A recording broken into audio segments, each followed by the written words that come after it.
연필을 보면요. 엄마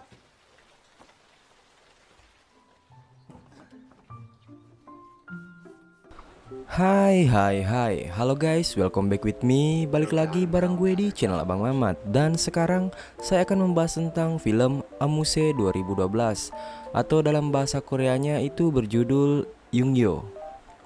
Film ini menceritakan tentang seorang kakek renta berusia 70 tahun yang bekerja sebagai sastrawan atau penulis novel. Yang di usianya yang sekarang, dirinya merasa sangat kesepian, dan kehidupannya itu seketika berubah saat mengenal dedek gemes yang masih kelas 2 SMA yang bekerja di rumahnya sebagai asisten rumah tangga.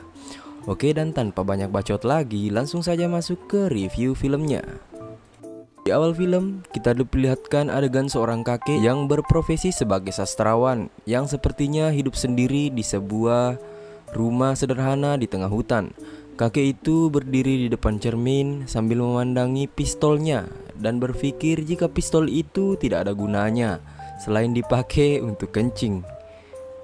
Hampir lupa. Nama kakek itu Lee Jo-kyu. Ya, sebut saja kakek Lee. Dan seorang anak muda yang berprofesi juga sama dengan kakek Lee. Nama pria itu adalah Seo Jiwo.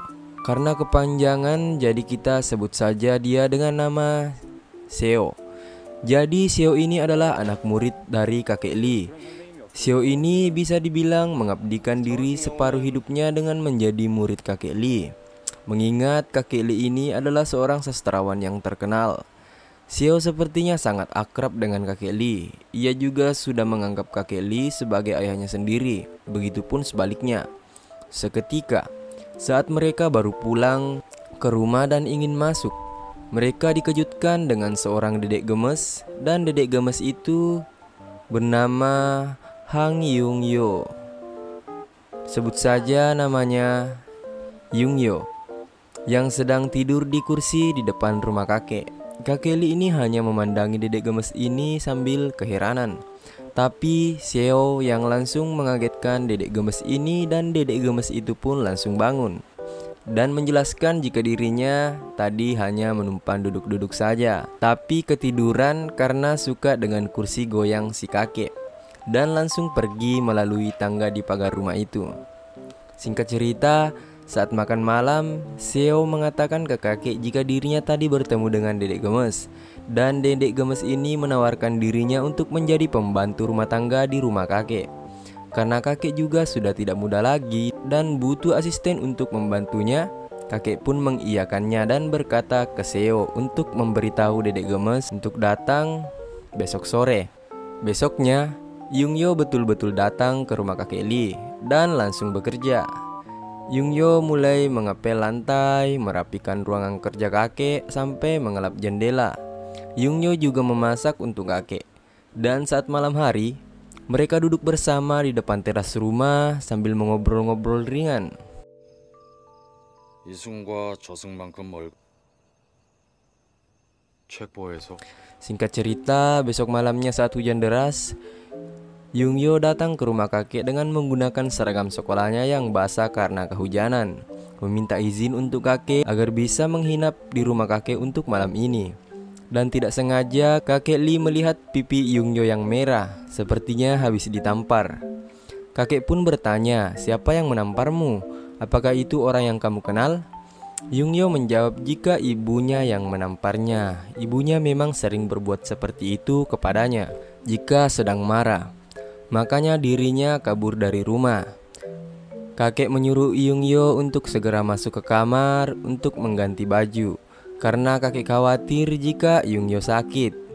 Masuklah Yungyo ke kamar kakek untuk mengganti pakaiannya, dan si kakek menunggunya di ruangan tamu.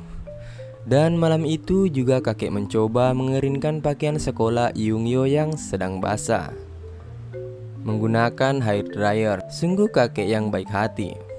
Sambil berbincang-bincang dengan Yungyo, tapi kakek yang salah fokus dengan Yungyo karena posisi Yungyo yang aduhai. Karena terlalu terngiang-ngiang, si kakek pun menjatuhkan pakaian Yungyo. Yungyo hanya bisa tertawa. Dan malam itu kakek tidur di kamar dan Yungyo yang tidur di ruangan tamu. Saat pagi, kakek dikagetkan dengan Yungyo yang tidur dan masuk di dalam selimut kakek. Mungkin Yungyo takut ya tidur di ruangan tamu.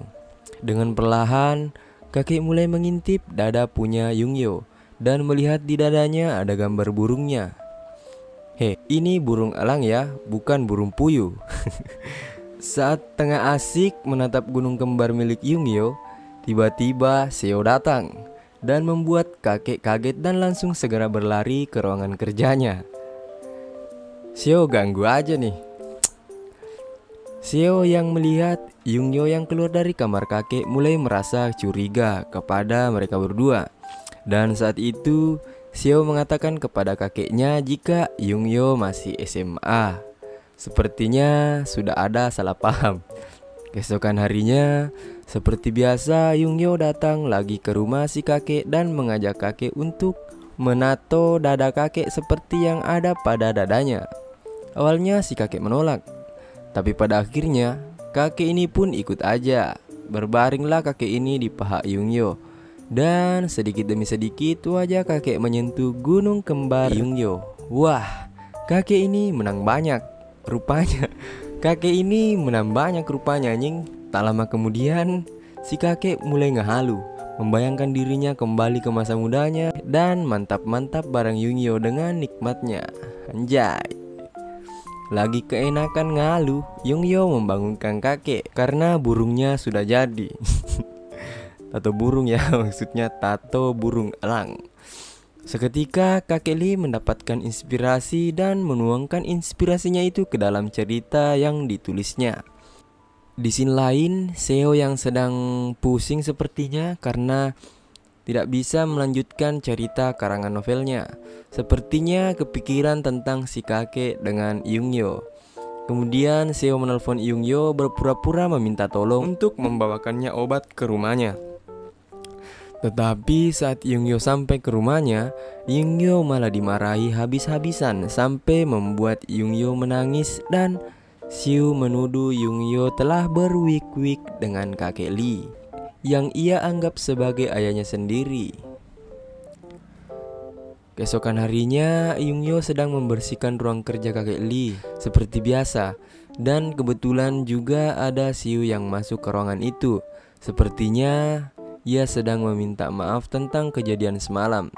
Sambil membersihkan, Yungyo memindahkan meja yang ada pada ruangan kerja si kakek, tetapi dicegah oleh Seo karena dirinya saja tidak pernah menyentuh meja itu.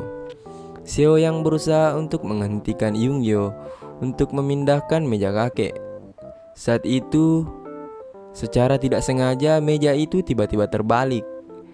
Seo cepat pergi untuk membereskannya. Tetapi saat membereskan buku-buku yang terselip di meja itu, Seo menemukan segundukan kertas yang rapi tersusun dan rupanya itu adalah novel karya kakek Lee yang dibuatnya saat mendapatkan inspirasi dari ngehalu waktu itu.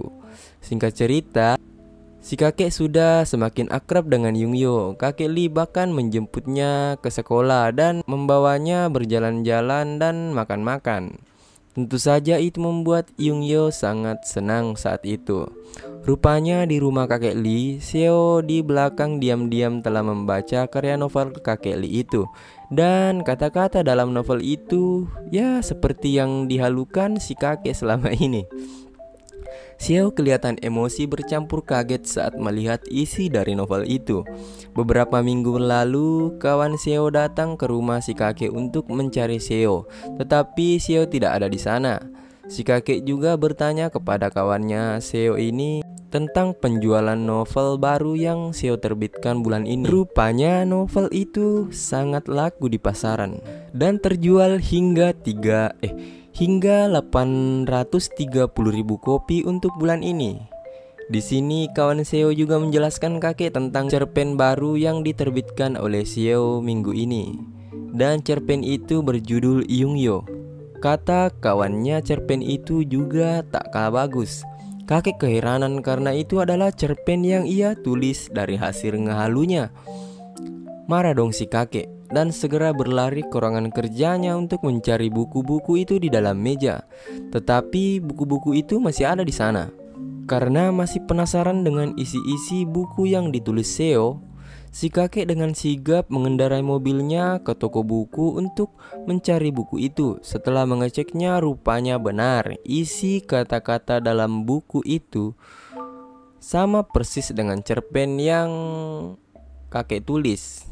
Kakek sangat marah kala itu karena hasil karya yang ditulis olehnya dicuri oleh Seo yang ia anggap sebagai anaknya sendiri. Keesokan harinya, Seo datang ke rumah kakek, melihat kakek yang duduk merenung di teras rumah. Seo membuatkannya secangkir teh hangat, tetapi kakek menolaknya. Hingga Seo melihat cerpen yang ia curi itu sudah dilihat sama kakek. Seo menjelaskan jika isi di dalam cerpen itu sangat indah. Jadi sayang jika hanya disimpan di dalam meja. Cerpen itu harus dilihat banyak orang. Tetapi kakek terlanjur marah dan menempeleng Seo dengan sepatunya. Saking marahnya kakek ini. Dan saat pertengkaran itu berlangsung, Yungyo ternyata berada di dalam halaman rumah dan dari tadi melihat mereka yang bertengkar keras. Sontak saja Yungyo pun lari dari sana karena takut. Malam harinya, Yungyo kembali lagi ke rumah kakek berniat untuk mengecek keadaan kakek, apakah baik-baik saja. Namun tidak dibukakan pintu oleh kakek. Dan saat ingin pulang, Yungyo menemukan cerpen itu di atas meja. Dan cerpen itu berjudul Yungyo. Karena penasaran, Yungyo membawa cerpen itu dan membacanya setiap hari. Dan malam itu Yungyo bertemu Seo dan menanyakan tentang cerpen yang ia tulis. Yungyo berterima kasih kepada Seo karena telah menulis cerpen dan di cerita itu dirinya sangat cantik. Rupanya Yungyo tidak menyadari jika selama ini yang menulis itu adalah si kakek, bukan Seo. Scene pun berpindah di mana Seo dan Yungyo sedang berada di dalam mobil. Kalian tahu mereka ngapain? Mereka mantap-mantap. 왜 그러는 거예요? Lanjut. Terlihat si kakek yang berbaring, sepertinya kakek ini lagi galau. Tiba-tiba datang Yungyo yang mengetuk pintunya dan membawakannya kue dan hadiah untuk ulang tahunnya. Kakek Lee sepertinya sudah tidak merasa sedih lagi saat itu. Dan saat mereka berdua sedang asik bakar-bakar daging, tidak disangka Seo datang juga, membawakan kakek hadiah untuk mengucapkan selamat ulang tahun ke kakek, lalu segera pergi karena merasa si kakek masih membencinya. Tetapi kakek ini memanggilnya untuk kembali dan minum-minumlah mereka berdua. Sepertinya malam itu mereka berdua minum sangat banyak. Si kakek pun segera masuk ke kamarnya dan menyuruh Yungyo untuk pulang. Yungyo pun mengantarkan kakek Lee masuk ke dalam kamarnya dan sebelum keluar Yungyo mengecup kening kakek Lee sebagai ucapan terima kasih. Ketika si kakek hendak tidur, kakek Lee mendengar suara kegaduhan yang berasal dari ruangan kerjanya. Karena penasaran, kakek Lee kemudian turun untuk mengecek siapa yang berada di bawah. Ia mendengar suara Yungyo bersama Seo. Tapi tidak dapat melihatnya karena terhalang oleh lemari. Jadi kakek memutuskan untuk mengintipnya lewat jendela. Alangkah kagetnya, ia melihat wanita yang ia cintai sedang wik-wikan dengan pria yang ia anggap sebagai anaknya sendiri. Anjing sih cok ceritanya anjing. Lanjut. Kemudian kakek Lee memikirkan cara untuk membunuh Seo dengan cara mengempeskan ban mobil Seo dan melonggarkan roda mobil miliknya. Otomatis besok mobil kakek Lee yang dipakai oleh Seo ini. Dan betul, karena melihat ban mobilnya kempes, Seo memakai mobil kakek Lee untuk pulang.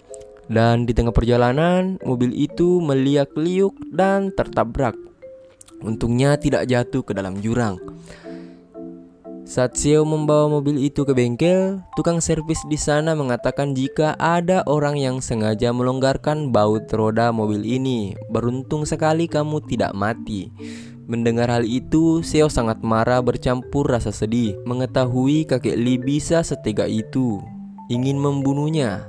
Tetapi karena laju kendaraannya yang tidak bisa dikendalikan karena emosi, Seo bertabrakan dengan mobil. dan mobilnya itu terguling ke jurang yang membuat Seo harus mati karena kecelakaan itu. Sebelum dirinya mati, Seo sempat mengirimkan pesan suara kepada Yungyo jika dirinya dibunuh oleh kakek Lee. Hancok. Kemudian Yungyo yang segera mencari di mana Seo sekarang dan benar menemukan Seo terjatuh di jurang dan mobil yang dikendarainya diderek ke atas. Beberapa hari berlalu, Yungyo yang ke perpustakaan dan betul menemukan buku karya Seo dan membacanya dan menemukan fakta jika yang selama ini yang menulis novel itu yang berjudul Yungyo dan novel yang lainnya bukanlah Seo tetapi kakek Lee. Wancok. Ancok kabeh, cok. Di ending film ini Yungyo yang ke rumah kakek Lee, tapi rumah kakek Lee sangat berantakan dan di dalam rumah penuh banyak sekali botol minuman yang berserakan, menandakan si kakek ini sedang benar-benar galau berat. Yungyo ke kamar ke kakek dan memberinya seikat bunga sebagai tanda maaf dan tanda terima kasihnya kepada kakek, sekaligus tanda perpisahannya kepada si kakek dan kemudian pergi. Dan film pun tamat guys. Oke guys, thank you.